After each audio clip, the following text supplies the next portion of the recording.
Hello the Battlefield and non-Battlefield players, welcome to BattlefieldOne Podcast, where we talk about Battlefield and only Battlefield. My name is Tom, aka the Lanky Soldier, and I'm your host for today. And today I'm being joined by Florida man himself, Ray Edmunds. What's up, everybody? It's been a while since I've been on this. That's That was a big fucking pause before you even said anything. Yeah, I do that. I stopped and my brain just went "Brrr," and farted for a split second, and then everything was like, "Oh right, we're doing the thing." I can speak on a What? podcast? I had no idea. Oh shit! Yeah, welcome to BattlefieldOne Podcast, where we talk about Battlefield. We're gonna have a fun podcast, Ray. Oh yeah, I know. I knew the day I got the message like, "Hey, there's new things out. You should download download PC Cooker 2042 and check it out." So I downloaded PC Cooker 2042 and checked it out. I joke, I kid. It just cooks my computer, not anybody else's, because everybody else probably has better shit than I do. It just runs on a potato. Shh. That thing used to be top of the line, I tell you, about 10 years ago. Yeah, 10 years ago. 10 years ago is accurate. I mean, for real, that's not a joke. That thing's old, man. And before I continue, I want to let them know that we have time codes in the description. So, meaning you don't have to watch the whole thing. If you want to listen to a specific part of the podcast, you can. Just go to the description of the podcast, of this episode, click on the time code you want, and listen to this specific topic. And in the same description, you can find our social media, even though we don't really use social media that much. It's mostly for, would you call it professional work? Yeah, sure. Sure, and semi-professional appearances. Although mostly my social media is just me, like, looking at casting calls and just posting goofy shit at work. And so it's 99% of my tweets is just goofy shit at work. The other, 1% is the occasional hot take about the industry and shit, and then the rest of it's all just shit posting. I can't start to shit post on Twitter more often now. It's worth it. Twitter almost just deserves it nowadays. It's a dumpster fire anyway. Yep. And of course, if you really enjoy the show, please do leave a rating, because it does help out in the algorithms, so leave if you don't like the podcast, you know what, I will not be mad if you leave a 1-star review. That's fine, just leave a review. The algorithm requires engagement. Yep. And if you really, really enjoy the show, I fully recommend to check out our Patreon, patreon.com/TheLankySoldier, where we do, exclusive episodes, we talk about stuff. Behind-the-scenes content and other social media postings that we don't put in public, because why not? Oh, the stuff they can hear before we record is insane, actually. The absolute absurdity that goes on in pre-production, yeah. Right, we're talking hours of fucking content that should not be consumed for the public, if you ask me. That you could listen to right now, and all you have to do is press that subscribe button. But even, okay, guys, if you don't even subscribe, you can still join for free, just be a supporter and just see all the public posts and everything. Hey, as long as you join, that's all I care about, And so far we have 24 members. Literally 24 persons just joined as we start to record. Maybe I should read the names out at one point, but not today. So if I think that needs to be a thing that we do, I don't know, every 3 months. Here's our gratuity stream or podcast. Just to we're thank you. Thank every individual person. I will read everyone's name off as Discount Duke Nukem. Oh, Ray, now we have a plan. We have a business model. Yeah, different type of characters. They can request what character they want to be taken. Maybe we could do that, and people would be like, "Who the fuck is this guy?" I don't know. Why is this guy gonna? What's so special about this guy? He's gonna read names off because I fucking paid him $5 a month. Okay, if you do subscribe to the Patreon, please message me and tell me what kind of voice you want to be introduced in. So there's a reason for you to subscribe. But of course, if you subscribe, you also get all the back catalog we recorded. So we're talking minimum 20 hours of just podcasting, talking and about random stuff. So basically what we're saying is, if you're liking what you're hearing now, go and do the thing. To be fair, this intro is probably the worst we ever did so far, if you ask me. But the worst ones are always the best ones. Depends. Is this LGG podcast now? Because when we try to be all like professional and stuff, it just doesn't work at all. No, yeah, we're not the most professional bunch out there, that's for sure. No, we're not even up to speed on the fact that even dropping an F-bomb is like an instant demonetization from YouTube nowadays. But it's not like we care. Oh my god, speaking of demonetization, every time we upload a podcast, YouTube doesn't like it. Limited monetization, yeah. I don't know what is it. And it's not like we swear a lot on those episodes or anything like that. It's me! No, I don't know. Maybe we're getting DCMA strikes because my impressions are that good. Har, har, har, slap on the knee. But this podcast is about Battlefield, right? Yeah, for the most part. For the most part, yeah. Yeah, for the most part. This must well be fucking LGG 2.0, if you ask me. But but anyway, so if you guys really like our jibber jabber, we talk about here. Of course, we talk about Battlefield, but on Patreon we talk about everything, about all the type of video games, everything that is on our mind, whatever that may be. Sometimes the channel stuff, sometimes the podcast stuff, whatever it may be. So check it out. Okay, so Battlefield 1 podcast. Let's talk about the Battlefields we played. So let me just get some news out of the way so we don't...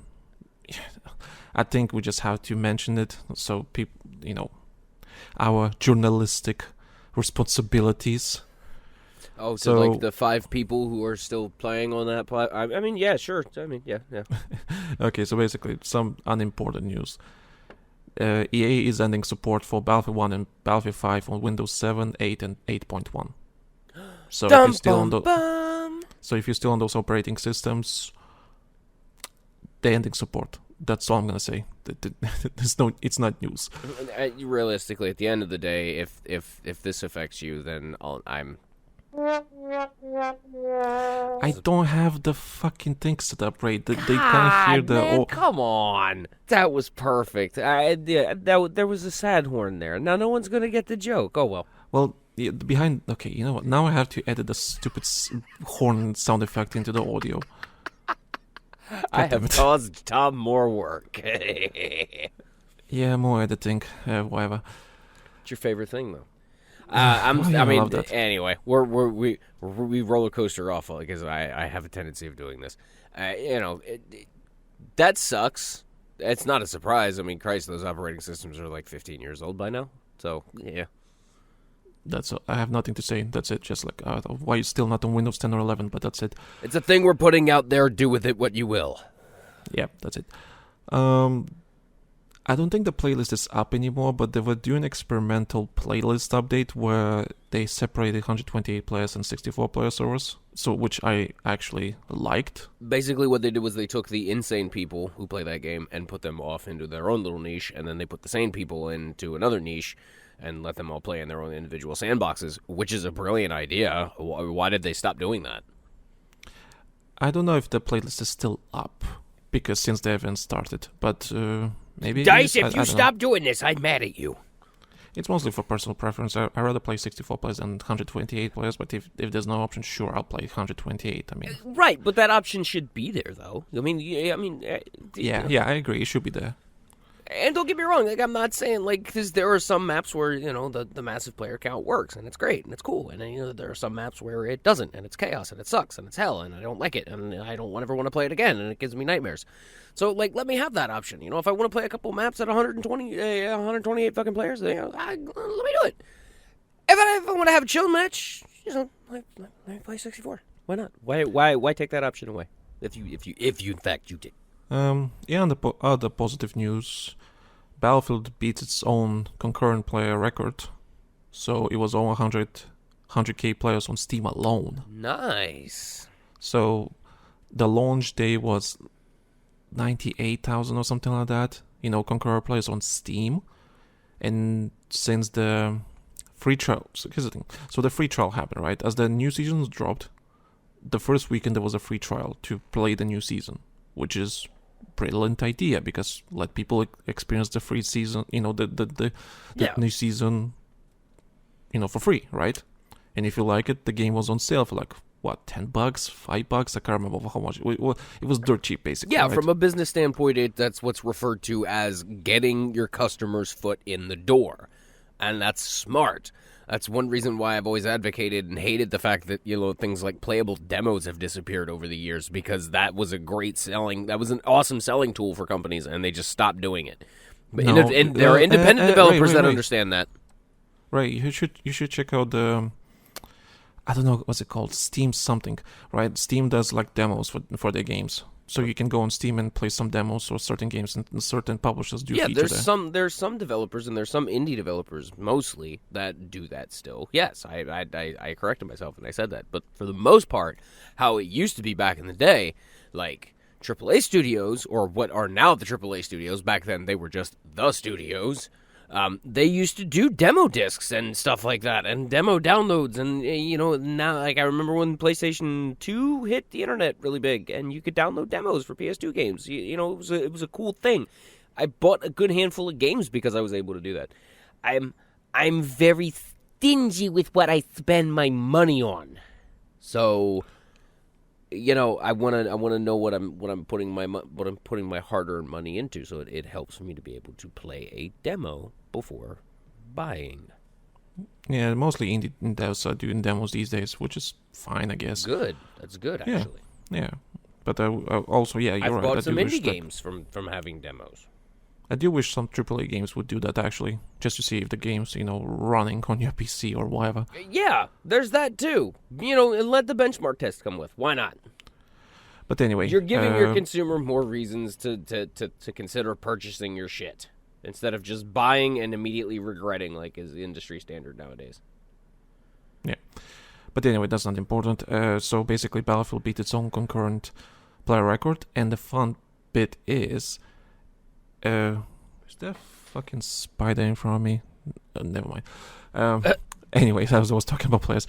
After the free trial ended, right, the free weekend, the player numbers still stayed the same, Ray. Which was surprising as fuck. Like, as soon as everyone's like saw the numbers, oh yeah, they're gonna go down as soon as the free trial or the free weekend will end. Yeah, I mean, that's usually how things like that go, but it did not go. Pretty fucking cool, actually. And the player numbers stayed the same since then. I give a round of applause for that then. Good job, guys. So, of course, we're recording, 2 weeks after the new season start. And honestly, I like the new season. I personally like it. Actually, how you feel about the new season? Because I never got your thoughts about it. Honestly, asking me about seasons, it's not like I don't have a real big basis of comparison. Like, for what a glimpse of what content is on offer, cool. Let me rephrase the question. How you feel about Battlefield now after you played it? All right, it's if it weren't for the fact that it eats my PC, that it cooks my PC alive, and I could literally bake a fucking ham in that thing, I'd find it something I'd probably pick up and play a little bit more often if I could. Unfortunately, I am not able to, so yeah. But everything's great. I mean, like the mapping, the map layouts and everything feel like a lot different than what it was at launch. It feels a lot better. It feels like they've listened to some feedback. They've done some things. I can't really down it, other than the weirdness of some of the other newer stuff. But we'll get into that. Yeah. And without all that success, EA did acknowledge finally in their meetings, their shareholder meetings, finally, after God knows how many months of silence, EA finally acknowledged in their shareholder meetings that Battlefield exists. It's quite hilarious that after the success that was Season 6, basically, they basically said, just last month, I'm quoting what they said, we launched Season 6 for Battlefield 2042, and our community is responding positively, driving record engagement on Steam.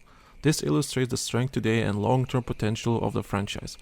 Throughout innovation and creativity, our teams continue to support this huge community of fans while building towards the future of Battlefield. A lot of corporate speak, obviously, but yes, jibber jabber. Translation: they're really happy what's happening with the player base right now on 2042. We're glad money is being spent. Yay! That's exactly what that is. Yeah, but of course that doesn't answer all the important questions. Like people say, because it's now officially confirmed that the new seasons are coming, but I think they're coming. Because I did mention on the Patreon, I think, episode that I was talking to you, when we were trying the new map, the Twitch rewards got leaked. Or at least, yes. the Twitch gaming stuff got like scheduled for the whole next year. And why would you release that content for the game that no one will be playing if there's a new Battlefield game coming in the next year, right? It wouldn't make no sense whatsoever. So I think new seasons are coming, and also I've been hearing rumblings from others that it's probably coming. Especially certain developers are kind of low-key teasing it on their social medias. So that's good. I actually think this game needs more seasons. Well, I mean, in order to be perfectly honest, it's like I said the last time, that this was mentioned that that it was getting more seasons. That's not a bad decision in order to do, because they've sank so much into this. They really kind of do need in order to push it along and move it and continue to make it better. It would be unwise for them in order to ditch it so soon. And it's only been out for what, 2 years? More than 2 years now. Yeah, but it's not even that. I think it's just to. We're in this stage, right, of Battlefield 2042 where it's in a good state that they can actually start adding shit to make it more entertaining and more fun. It's not about fixing the game anymore. It's about adding the actual content into the game to make it more fun and so on, which is great. It would be really a shame if they would actually cut the support after this season. They're like, yeah, okay, it's gonna be almost a year and a half of just nothing happening. Which is, I don't think it's a good idea. So we might as well keep this ship sailing, keep this going until at least next year, and next year I mean 2025. My God, we're so close to 2025. I didn't fucking realize. Dude, it's a couple weeks. It's like 8 weeks. 2024. 2024, but I was talking about next year for when the next Battlefield supposed to be coming. So yeah, 2025. But yeah, I think it needs more seasons, just because what else are you gonna do, right? At least let this keep going. But I do want to talk about some of the problems that might cause in the future, because to me this might sounds like a little bit like deja vu. Because with Battlefield 4, it was getting better with each update, right? Stuff was coming out and so on. Everything is great, and suddenly you're gonna, cut the support because then there's a new game coming over. It's or Battlefield 5 didn't matter. As soon as Battlefield 5 was getting better, they cut support because they need all hands on deck on Battlefield 2042, and of course, look how that turned out. So anyway, new season is fine. I like the new season. Clearly, a lot of people also enjoy this new season. They enjoy the map. They enjoy the changes. A lot of returning players. Also, a lot of new players coming in. And there was a new... Okay. So there was a new mode called Dark Protocol. So this is the mode they teased at the end of the trailers when they were announcing, like they were showcasing Season 6. So each season, Battlefield 2042, which see each season, in the middle of it somewhere, they always have some sort of experimental mode, like some sort of limited time mode, right? So whatever they may be. I remember the first one was like some sort of Conquer Small mode. It was like 8 on 8 with 3 flags or something like that, infantry only. Second one, what was it? Like some sort of breakthrough mode or something like that. I can't remember. So anyway, each season has some sort of experimental mode, right? Experimental. Limited time mode, experimental. Doesn't have to stay in the game or whatever. If it's bad, it's bad. If it's good, it's good. Doesn't matter. It's limited time mode. Who cares? So that was like every season. So this season they were teasing about new one called Dark Protocol. And let me tell you right now from the marketing perspective. From the marketing perspective, they sold this mode really well. They looked really interesting. It's like, this Halloween, you're gonna get this awesome scary mode, right? You have this AI, cyborg, something, happening. It was hard to explain. I couldn't. Yeah, it was really hard to explain. Really yeah, going on. Whatever was happening, it was really intriguing. Looked pretty interesting. In some cases, maybe even spooky. In some cases, like, sites, human experiments, cyborgs, and so all that kind of stuff. Yeah, shit like that. Yeah, it was fucking cool. All the trailers they showed and everything, and the idea of it was fucking cool. It's like, it makes sense for, like, you know how sometimes, like, people complain, oh, Call of Duty is not real, you know, when it's really goofy these days, you know, Call of Duty is Fortnite now, and when they add some, you know, superhero or something like that. But this, what they did in terms of marketing, makes sense for Battlefield 2042. It makes sense in its universe. You know, it makes sense for this game. It makes sense on the Battlefield universe in general. It works. The idea works. That was the marketing. I really enjoyed like the presentation of it. The whole presentation was really fantastic. So whoever was doing the marketing for this game, props to you. You did amazing. That being said, Ray, so we played the mode. Please explain what you experienced and how was it? Let's go sit on flags and defend choke points while bots spawn. I guess. That just run up naked like and beat people. That was really it. I mean, if I could add to boil it down as simple as it could be. That was literally my takeaway from it. I was like, why are we doing this? Like, what is the point of this? I mean, this is the whole concept of you know, the bot spawning is cool, but I mean, they could have at least been like generic soldiers or something to kind of make it hard, you know, make it so that the player would blend in, or the players would blend in with that spawned in army, instead of just, you know, fully geared up spec ops soldiers, you know, having gunfights with naked dudes running around. When I played when I was playing with you, right? It was my first experience too. And my God, we hated it. God, we hated it. This is definitely the worst mode they ever released from all these experimental modes. I thought Conquest Small was really bad. This is worse. At least I can... The concept was cool. Concept is amazing. Amazing concept. It's like, you know, control this something. You get your cyborgs on your side and you can attack objectives, you know. It's basically bots fighting bots or whatever. But that's not the case. Whoever controls the middle thing where the bots spawn, right, the geists, whatever they're called, the cyborgs, other team doesn't get them. It's only one team that gets the geists. I think that's a big mistake. Also, I think it's a big mistake that none of the players can be geists.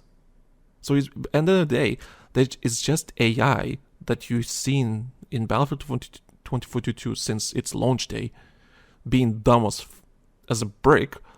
You know, they're just running around, follow you, and they just stand still until something happens. You know, until a player, you know, until a player gets, like, I would say, gets within proximity of them or starts shooting, and then they just run at them. Like, it's in a straight line too. Yeah, so of course there was an update. They changed something, but I don't think it fixes. Like, there was some fixes or whatever, but that doesn't fix the mode itself. The core of the mode, it's not that fun to begin with. It's just like, what the fuck is this? And it's basically the point of object. Okay, so I don't know if you ever played Hardpoint from Call of Duty games. Basically, the point of the game mode is there's only one flag on the map, right? You control it for like a minute or something like that, and then the objective switches to that different location, and it's like one rotating flag all the time, right? Yeah, you're and not whoever sitting controls on the same one the whole entire time. Yeah. So whoever controls the longest, you know, from all those rotations wins the game. So this is basically it, but slower and kind of spawns are weird. The one we played, the new map, Redacted, right? That you thought would be the best map for this mode. No, it's the worst, because the bases are literally opposite each other, and the guys are completely on the other side of the map, and the objectives are actually like going through the whole map. It was so fucking weird.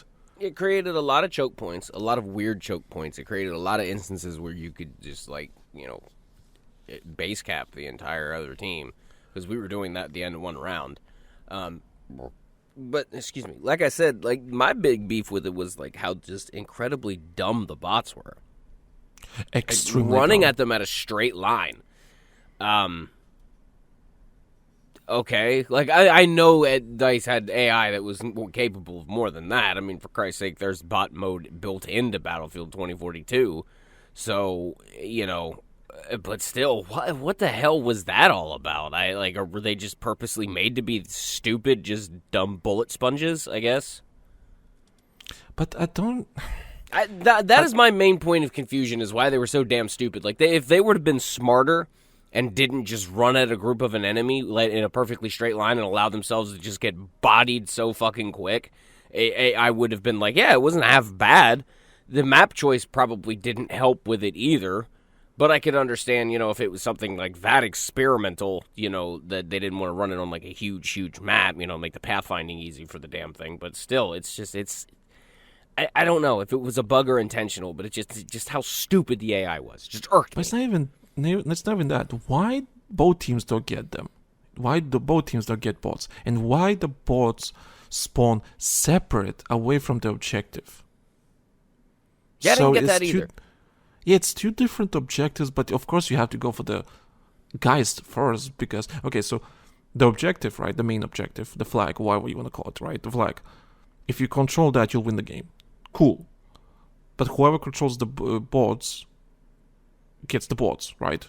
So it's a separate. So the bots don't win the game, but it gives you numbers, I guess.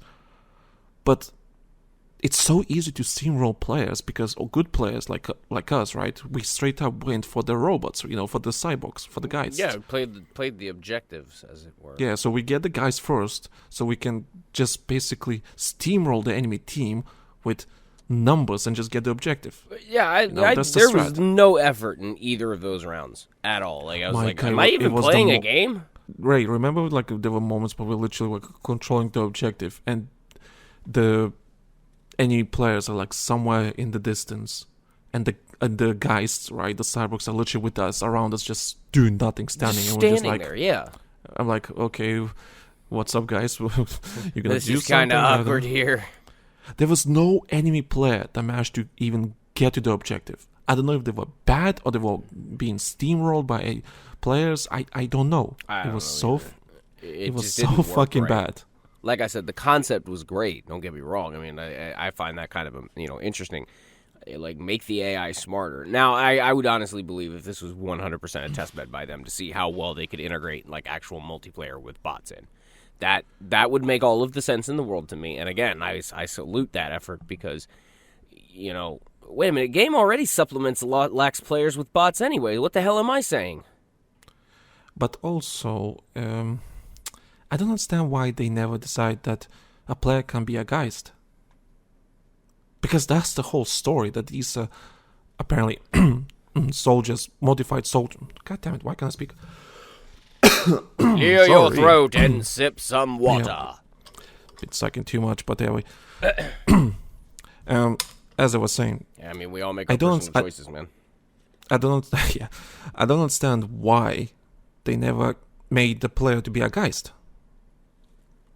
It should be an option because because according to the story, these are modified soldiers, nomads, basically became robots, cyborgs, and AI is controlling them. So why the player can be a Geist? That would make such a difference when you have like a couple of soldiers, right? Couple of players that are Geists playing as with they only have like knives or whatever, right?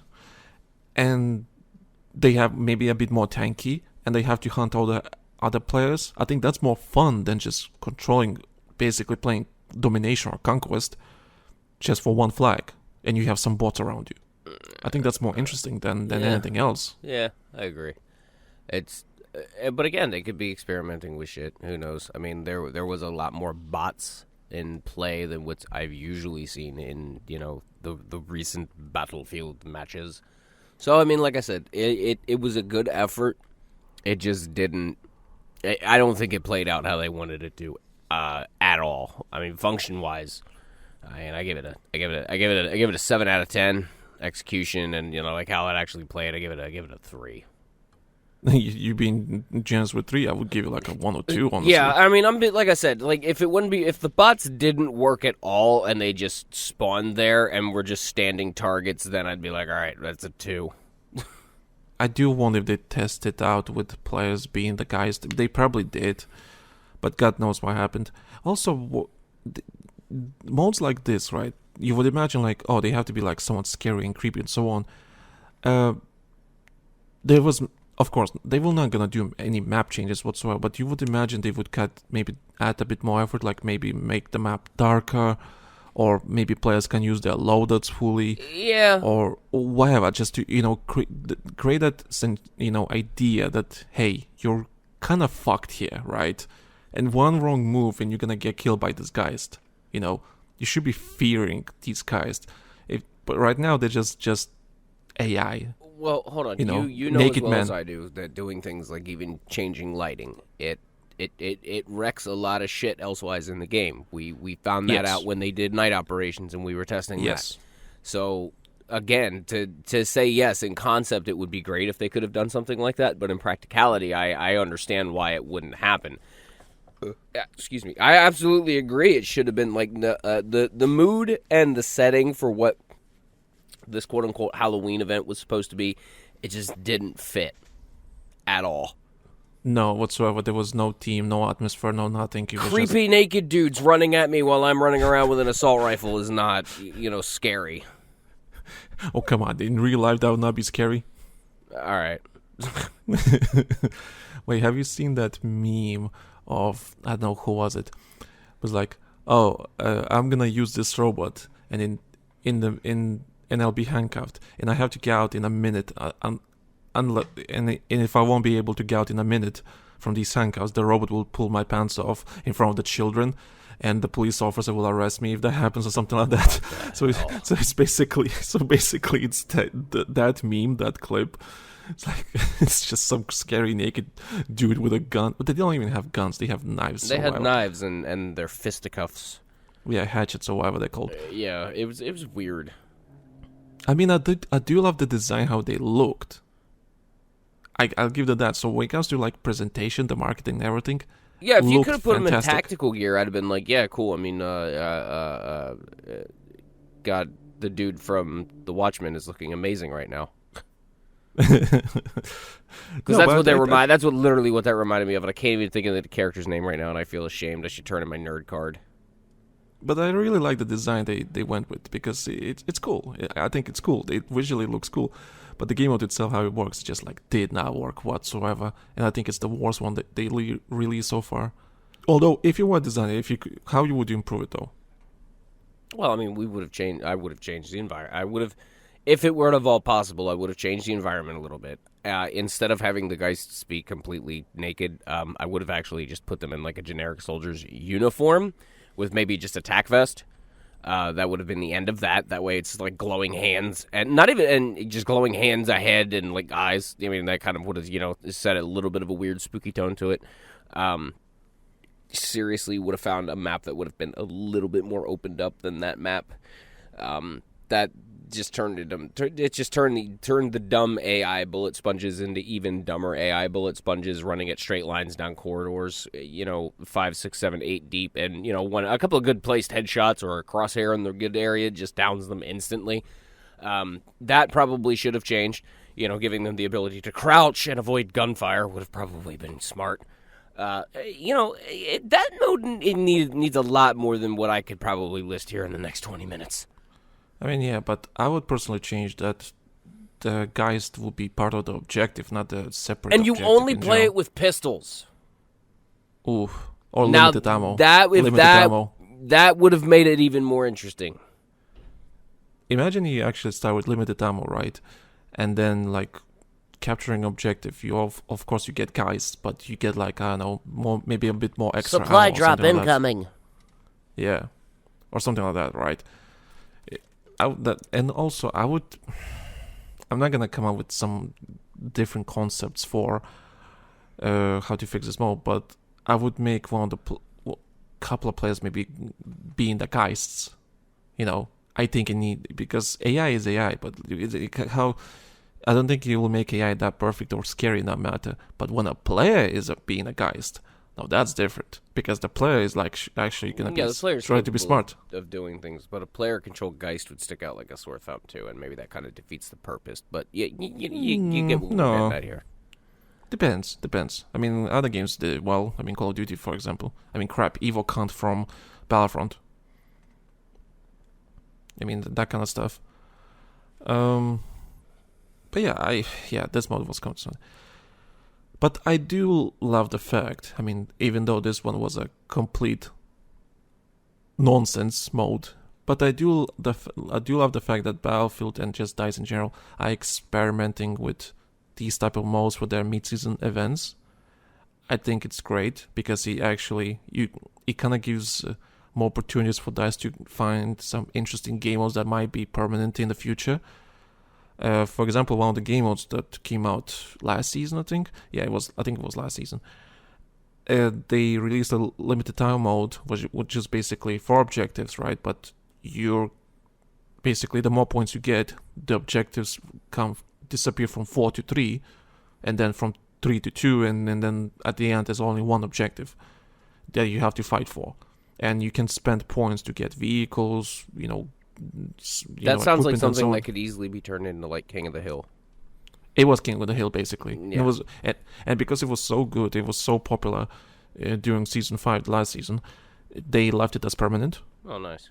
Yeah, so that's why I love it. That it gives the chance for DICE to experiment with some wacky modes. That's a good thing for any creative group. I mean, and that's essentially what they are. They're a team of artists and engineers, and they're all smart people. They have to be in order to be able to do their jobs. I'm not saying they're dumb, but you got to let them, breathe and be artists and have fun. You've got to let them do it and not boil it down either.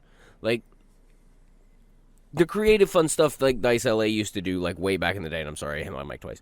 You remember the Christmas stuff and the Halloween stuff that they used to do in CTE. Like I remember that vividly. That was fun stuff because they also got to have fun.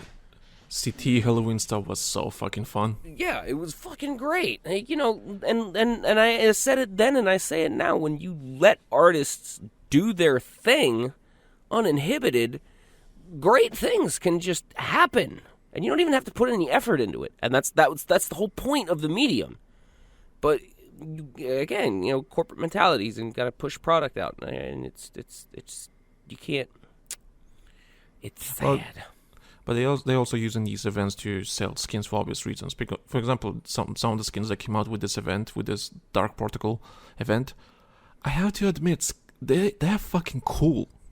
They're really actually cool, And I would actually get some of them because if you click on the notes and check how they look, I think they're fucking cool, And that's what they've been doing for the each event. So far, each season, there's a theme, there's a premise, there's some sort of atmosphere, and they try to match the cosmetics, with that event, and that's pretty cool. Some of them were hit and miss, but for example, this one is really cool, and I think it's perfect. Like I said, it's a perfect environment for anyone to come up with some really interesting experimental mode. Doesn't mean it's gonna be good. Doesn't mean it's gonna be bad, but because it's an experiment, you never know what you might get. Maybe it's gonna be good because, like I said, last season was fantastic. I really loved that mode, and I think it could be a really fun competitive mode in that matter if done right. This one is a dud. I would say that it needed to go back to the drawing board before it even came out. Yeah, this one's not good. I do wonder, maybe they had some good, maybe they had something else in mind, but they just had to improvise with this. Yeah, time constraints. You never possibly. know. Whatever. Yeah, you never know what happened. Yeah, you never know what happened in development, so God knows. But I personally like it, so I hope they're gonna continue. I hope we're getting more seasons, and I think we are getting new seasons.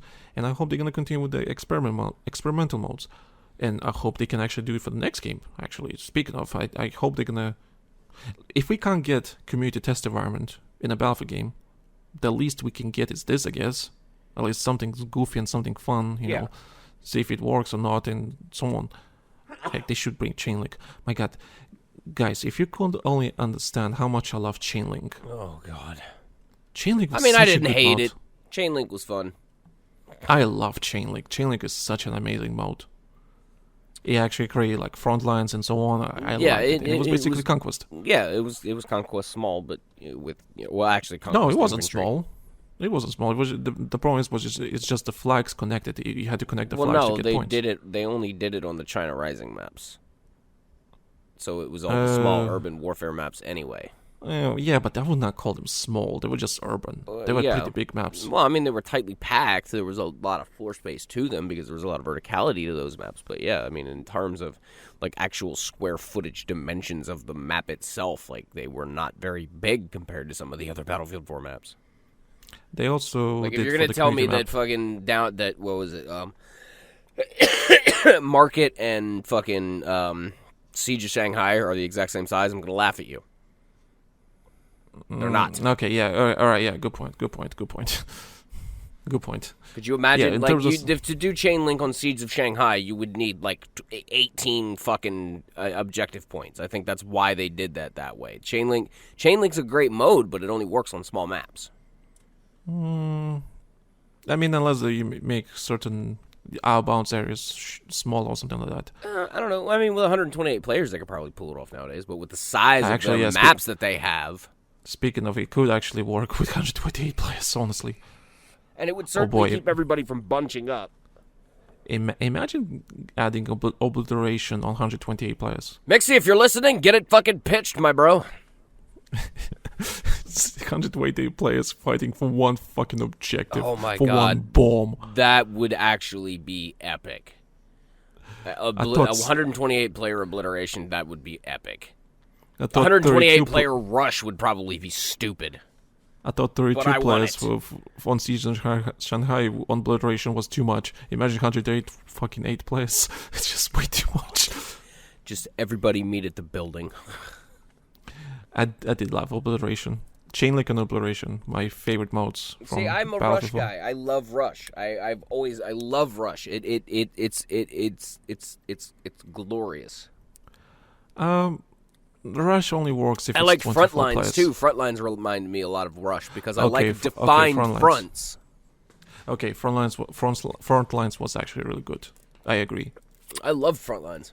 I only really wanted to play that. We should. You know what? We should download Battlefield and play front lines if you can. Damn it. We should.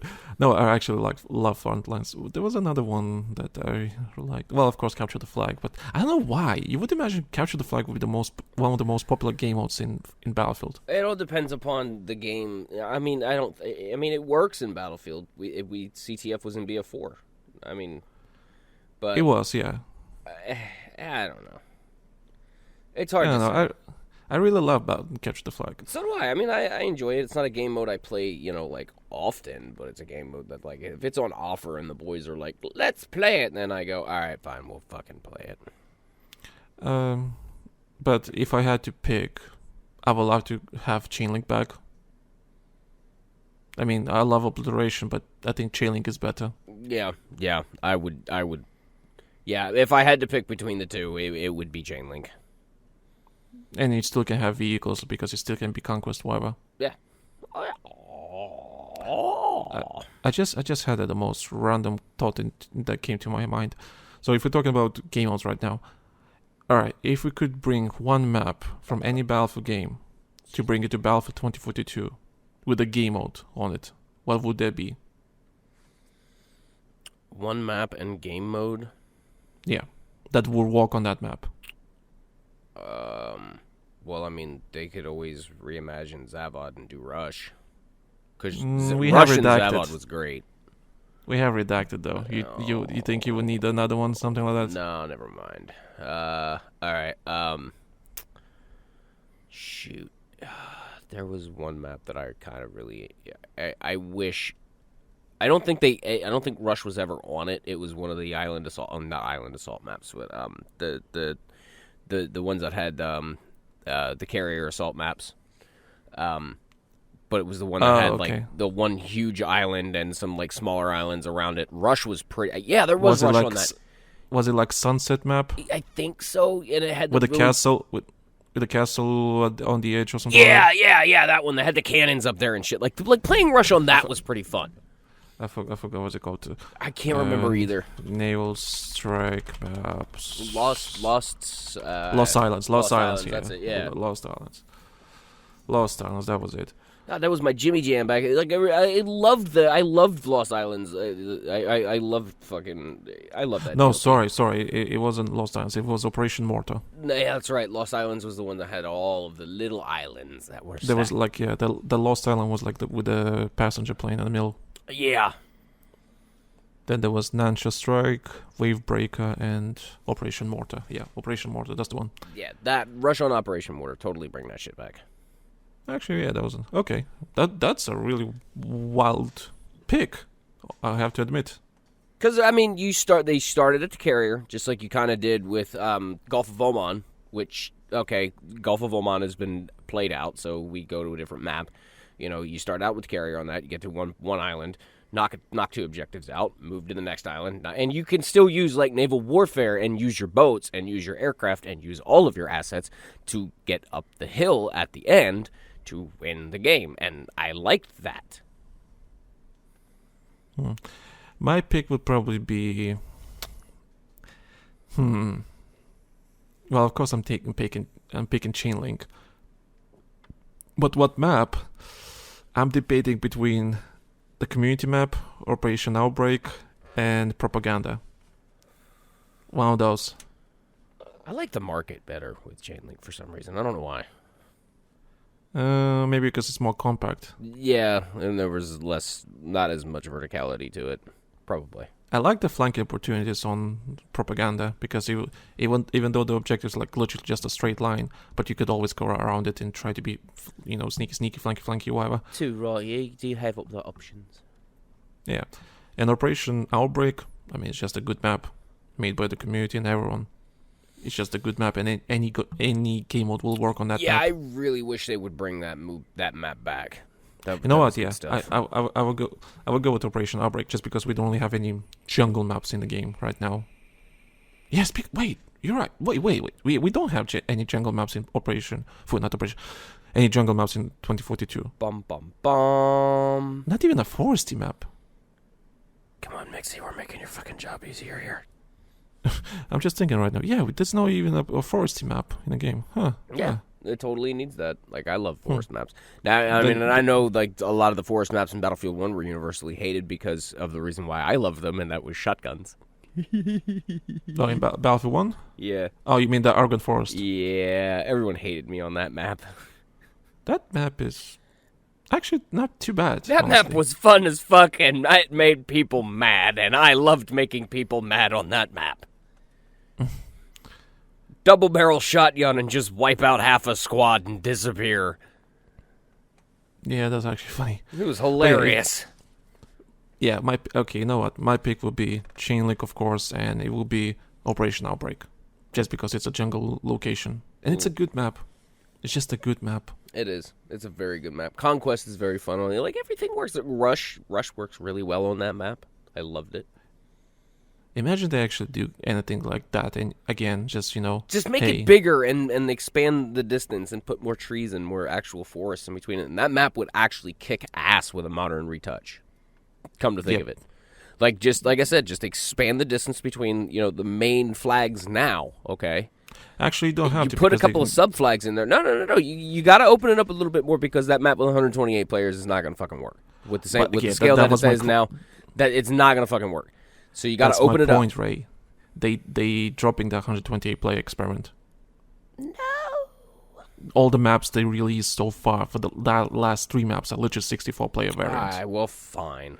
But still, I mean, I would still say that map should still be like opened up just a little bit and a little bit more forestry put in between some of the objectives, like the north objective and the town. Like there needs to be more forestry there, more forestry between there and like the temple area that was off to the side. Hide the fucking helicopter a little bit better and have random spawn points for the damn thing. Don't just keep it in the same spot. Change like where the damn thing spawns in every match. You know, Yeah, it could that's been a spawn over problem, towards yeah. the Russian side, or it could spawn over towards the U.S. side, or, you know, however, which way the fucking the geopolitics of it are going to work this go around. Or it spawns in the middle, or it's crashed into a building, or hell, I mean, just, you could even add an extra layer to it, and while you're looking at the overview spawn map, see where the goddamn thing goes down. If you want to go that crazy. And make it a modern helicopter with a modern version of an MG60 attached to it that you can totally dual wield and do the fun shit with. I'm just kidding, you couldn't dual wield it. Actually, a futuristic version of Operation Outbreak would be a really cool idea. You know, keep the same layout and everything, but just update visually. Yeah, update it, expand it just a hair, and just, you know, add more foliage and shit to it, because, like, something about jungle maps and like guerrilla warfare like really makes Battlefield shine a lot. Like when you actually like play into guerrilla warfare really heavily, that game gets really fun. Like doing crazy obscure shit like people would not anticipate. Like I'm gonna like just fall off the roof of this building, drop in behind you, stab you, sniper, you know, like silent pistol kill a couple of guys, and then I'm gonna disappear off behind cover and then completely disappear. Remember when people got mad that they gave away the crossbow for free? Yeah. I'd never cared, honestly. I didn't either. It's just like, who cares? Same thing with the Phantom Bow. I didn't give a shit. Yeah, the what did they say, crossbow? Mm-hmm. Sorry, Phantom Bow. Yeah, I didn't give a shit about that.